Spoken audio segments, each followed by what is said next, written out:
金像獎，佢上去攞最佳影片嗰陣時，林小明太太同時衝埋上去嘅，同佢爭住攞，然後各人發表咗一篇自己嘅講法嘅。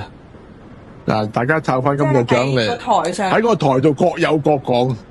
公道自在人心，真理永遠長存嘅。好慘噶，佢哋真，因為佢有一樣嘢就已經係好唔顧嘅投資方嘅，就係佢堅持一定叫做少林足球。但係其實少林兩個字咧，係嵩山少林寺咧係有商業登記註冊嘅。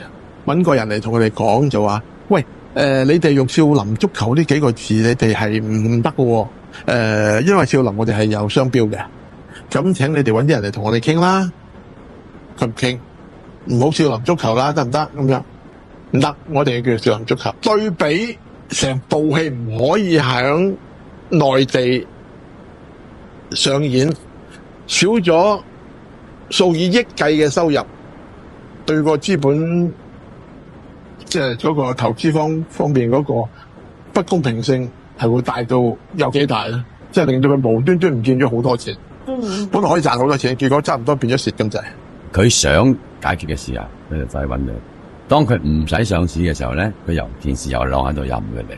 即係呢個人，你直情係覺得係，即係經過呢個咁多年時間之後，我只能夠嘆佢一句就係話，我哋真係冇本事同佢溝通。